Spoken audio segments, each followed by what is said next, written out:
Another weekend of Wildcats hockey is in the books, and that means it's time for another edition of Wildcats Weekly, presented by Armored Roofing. Ben Horner with you here, Wildcats fans. Thanks for taking the time to join us. On this week's show, we'll sit down, as always, with Wildcats head coach John LaFontaine. We'll hear his thoughts on that series split against the Jackalopes this past weekend, and we'll also preview the two games against the Corpus Christi Ice Rays this coming Friday and Saturday.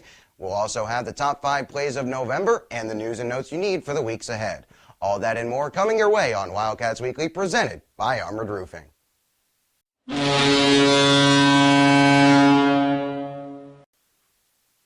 What do you say, Wildcats fans? Wildcats Weekly, presented by Armored Roofing, rolls on here, and the man to my left, as always, is Wildcats head coach John LaFontaine. We're recapping a 2-game set against the Odessa Jackalopes, kind of taking a look back on the month that was in November, a good solid month for the Wildcats, and of course we'll also look ahead to the 2-game set against the Corpus Christi Ice Rays this Friday and Saturday night at the K. Yeager Coliseum. But John, let's dive into last weekend's action before we go any further, and it was a series split against the Odessa Jackalopes and a couple of games that really could not have been more dissimilar. What was your takeaway from the weekend as a whole?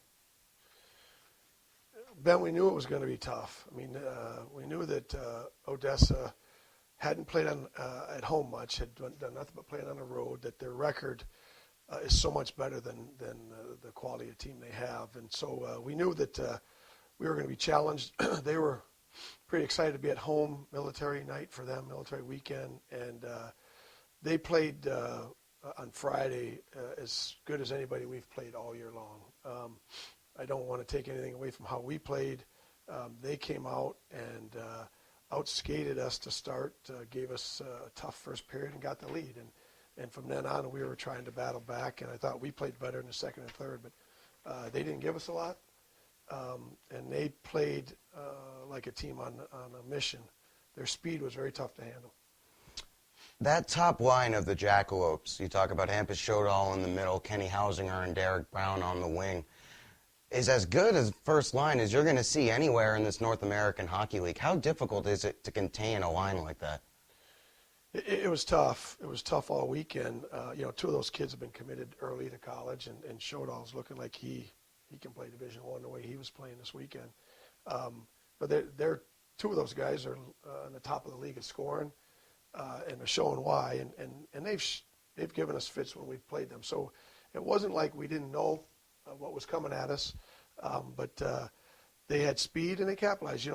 They got a power play goal, a nice tip in, and they got a shorthanded goal, and in the first period. And now we're clawing our way back. And we had done that too many games in a row, and eventually it catches up to you. And I think it caught up to us, obviously giving up the lead, but also a team that you could tell they were on a mission, and they showed at times that they wanted it a little bit more than we did on Friday. Yeah, we've talked in the last couple of weeks, as the Wildcats have piled up a couple of comeback wins in a row, 3 straight heading into Friday's game, and they couldn't make the 4th time the same result. And it seemed like that was finally lesson learned on what you had been trying to drive home for the last few weeks, and that is you're not going to win too many hockey games when you fall behind, at least not regularly.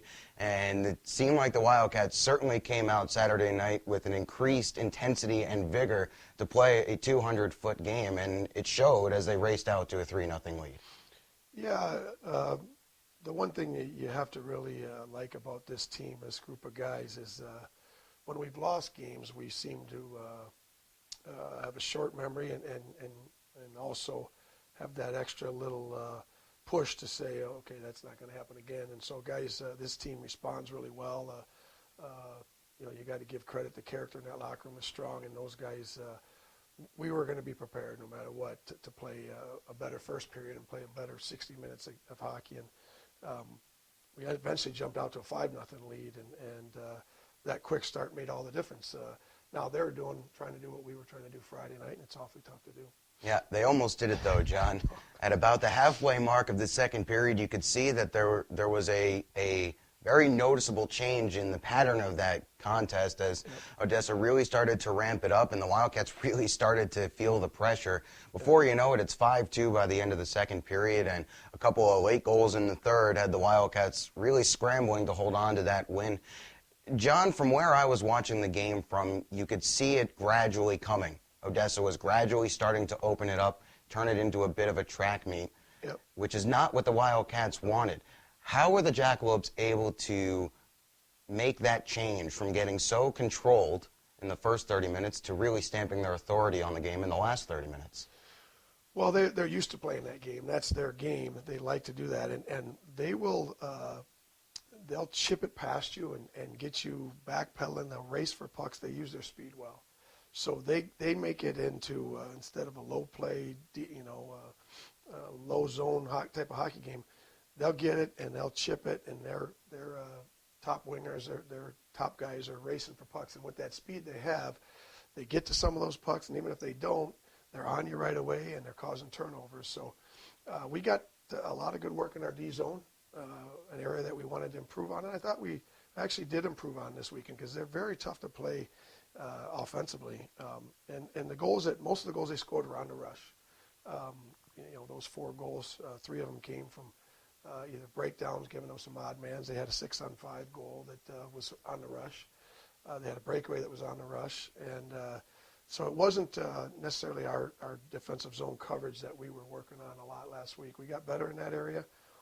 We just allowed them to have a little too much time and space and use that speed of theirs. What was the atmosphere on the bench when the lead starts to evaporate a little bit as it gets smaller and smaller? What was the mindset on the bench? What was the energy level on the bench? And what were the players saying to one another to keep their focus? I don't feel like it was ever a panic because they made it 5-2 in the second, towards the end of the second, and even in the third, for most of that third, it was kind of up and down hockey. We had some chances, we had some odd mans we didn't score on, but you really didn't feel like they were going to push us until those late 2 goals, and I don't think it caused a panic, but it certainly, all of a sudden they scored that third goal. Where they bottled us in our own end. We had some chances to get the puck out. That's an area we got to work on. Where areas of the game, when you're reading the momentum of the game and the situation of the game, where you got to be stronger to get that puck out and make a little bit more conservative decision instead of trying to make plays up the middle. They were there, and there was a shift where we were out there for a long time. Couldn't get the puck out. Didn't have anybody kind of step up and ice it or at least get our composure back, and they get a long shot with some traffic, and it found its far side of the net. It was a nice shot, and that all of a sudden caused a little bit of sense of urgency that we've got to clamp down even better, and we've got to get the puck out of our zone.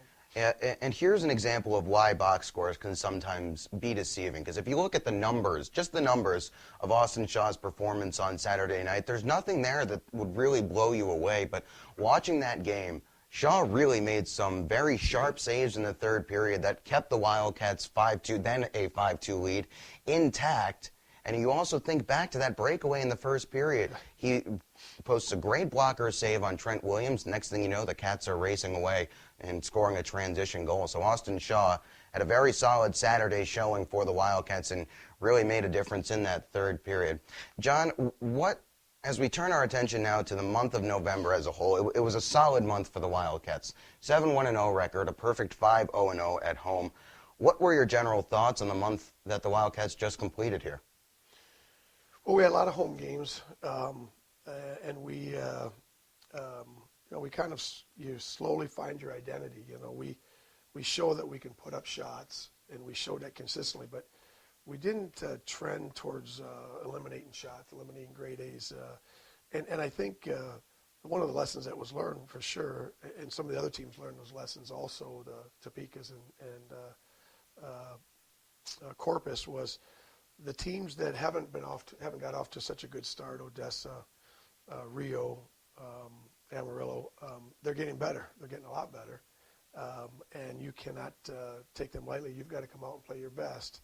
Games early in the year where we could come out and get an early lead, we could pad that lead and get up on them.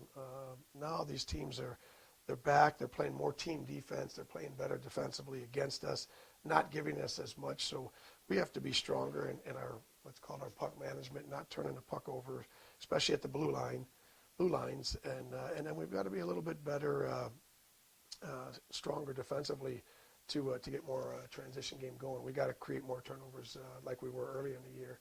I think we got a little bit complacent at times in the month when we felt like this is a team that we should roll over on, and you're not seeing that anymore.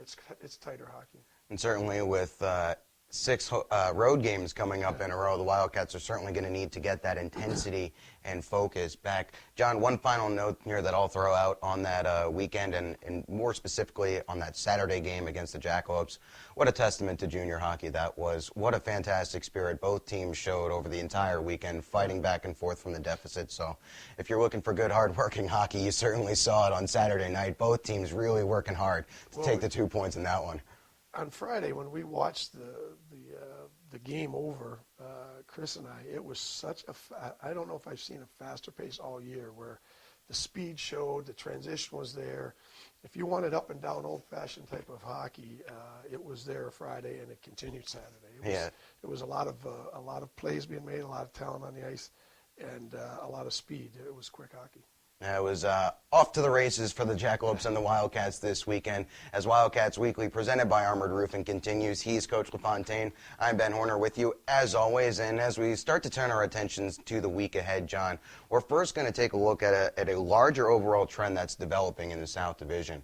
And this is something that you noted on Saturday evening on the way home from that Odessa weekend. It's a rough life on the road in the South Division this year, and there's only 2 teams in this division that are currently above 500 on the road. The Wildcats are 5-3-0 away from the K. Yeager Coliseum, while the Roadrunners are 7-5-2 away from their building. What do you attribute that to, John? Well, first of all, there's a lot of parity in the league. There's a lot of talent. You and I talked about this. Every team has the skating ability. They can outskate you at any time.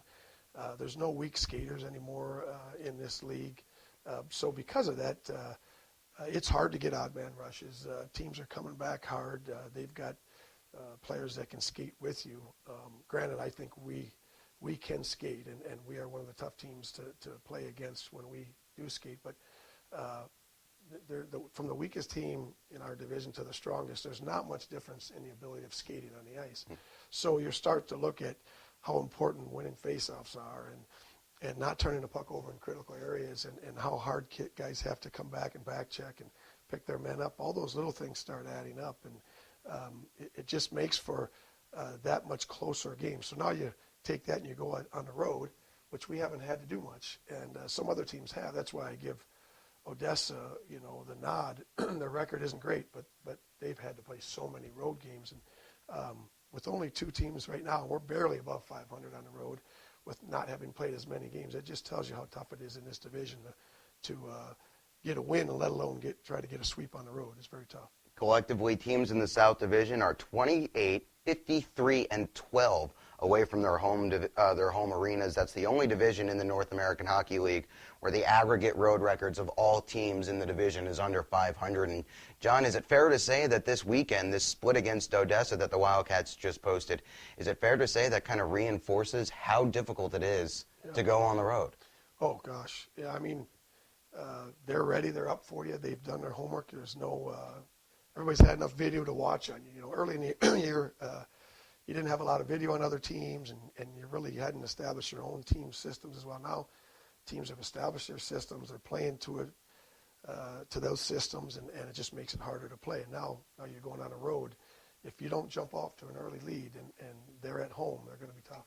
The Wildcats, after this weekend's contest against the Corpus Christi Ice Rays at the K. Yeager Coliseum, will be on the road for the next 8 games. And, John, it almost seems like this 2-game set that the Wildcats just had against Odessa was a perfect taste of what's ahead. Now the Wildcats kind of know what they're going to need to do on the road going forward, and it's going to be a road-heavy second half of the year. Aside from January and the early parts of February, the majority of the Wildcats games will be away from the KYC in the second half of the year. So this next 8 games coming up after the Ice Rays home weekend, a real good litmus test for what the Wildcats are going to have to endure in the second half of the year. John, let's dive into the specifics of this weekend series against the Corpus Christi Ice Rays. And speaking of road records, the Ice Rays are the only team in the league who have yet to post a road win. They're 0-6-4 away from the American Bank Center in Corpus Christi. Most recently, they were swept by the Rio Grande Valley Killer Bees on the road, but As we always know, there's no team that can be taken lightly in this South Division.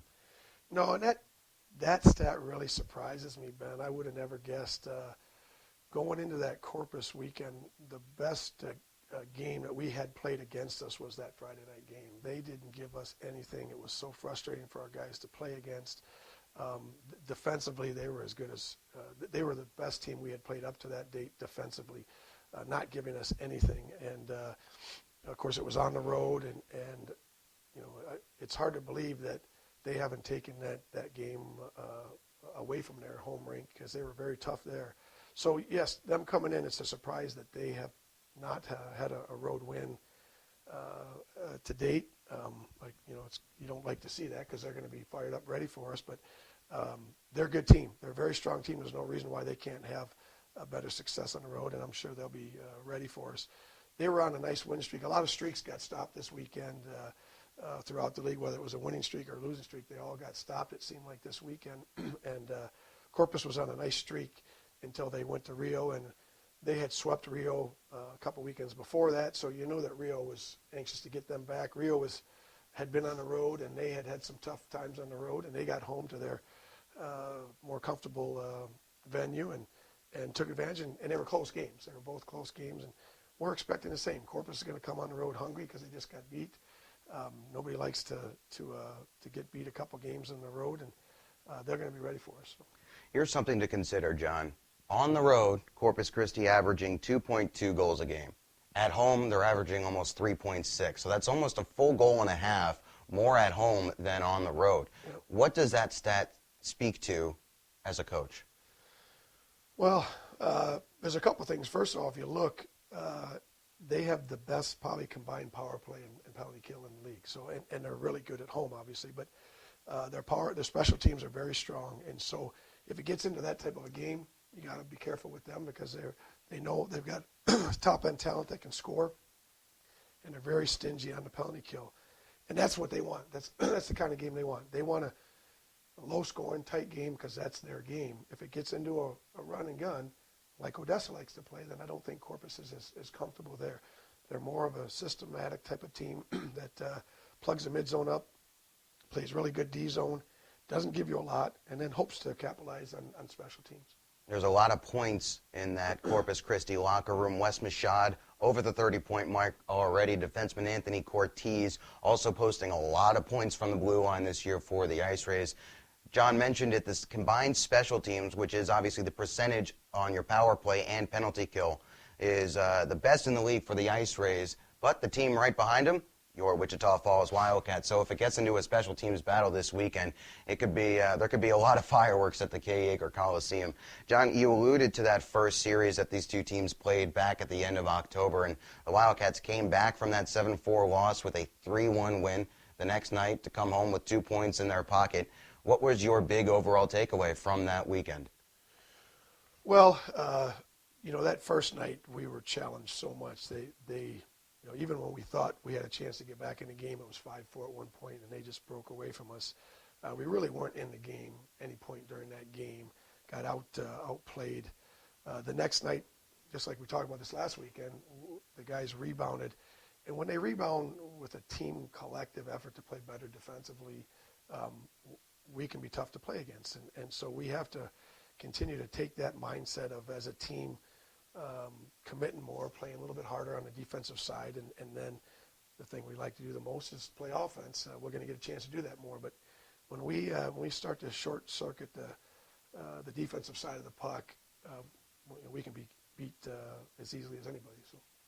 No poke and go, no ring turns are a good way for the Wildcats to build up 2 points. John, thank you so much for joining us here on Wildcats Weekly, presented by Armored Roofing. We will step aside momentarily. When we come back, we'll have the top 5 plays of November and all the news and notes that you need for the coming weeks.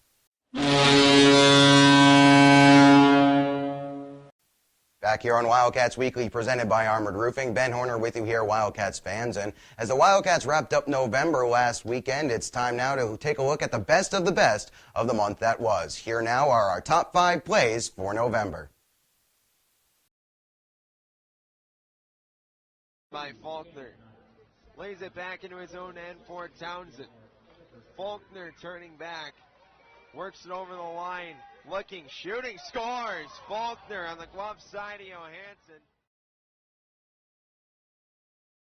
90 seconds remaining. Farmer against Schmidt. Big moment in this contest. Farmer staring down Schmidt. Waits for the referee's whistle. He'll get it. It's all on Farmer and all on Schmidt. Down the middle comes Farmer. Slowly, now speeding up. Farmer scores! He scored on the penalty shot. The Wildcats lead 4-3 with 90 seconds to go. Is able to poke it free in the neutral zone. Staub gains his own. Now here's Staub in front, all the way around behind. They score! Colin Staub, wraparound chance. Cam Knight has it. Knight up ahead to Sheridan. Just didn't reach him. Skating along, here's Farmer. Farmer gains his own. As Albrecht in front. Shot, score! Farmer, backhand under the bar. 4-0. His shot blocked by Farmer. Arifi gets it back again. And another sliding block by Farmer. Arifi once more. Top of the circle. Through the back door. Balsamo and a glove save by Zevnik. Are you kidding me? There you have it, the top 5 plays of November, the best of the best from the month that was. As now we're putting a wrap on another great edition of Wildcats Weekly presented by Armored Roofing, getting you caught up on all the things you need to know for the weeks ahead. Well, obviously this Friday and Saturday, the Wildcats return home to host the Corpus Christi Ice Rays. This Friday and Saturday, we're asking fans to bring an unwrapped toy to be donated to the Pediatrics Playroom at United Regional Healthcare System. It's real simple. Any toy that you can think of, if it's appropriate for a kid, bring it. Bring it unwrapped, of course, to guest services at the K. Yeager Coliseum, and all toys collected will go to United Regional and the Pediatrics Playroom. Then after Friday and Saturday's action are in the books, Sunday is another opportunity to hang out with the Wildcats. It's Skate with Santa from 2 to 5 p.m. at the KYC. Now for $10, you'll be able to skate with the Wildcats. There will be holiday crafting. Kona Ice will be there serving refreshments. And, of course, a visit from the big man in the red suit from 3 to 4 p.m. So don't miss out on that one. 716-5587 is the number to call if you'd like to register your child or your whole family. We will also be taking walk-up registrations as well, as we hope to see everyone out at the KYC this Sunday afternoon. That'll wrap it for us here on Wildcats Weekly, presented by Armored Roofing. We're looking forward to seeing everyone at the KYC this weekend. And, of course, as always, go Wildcats.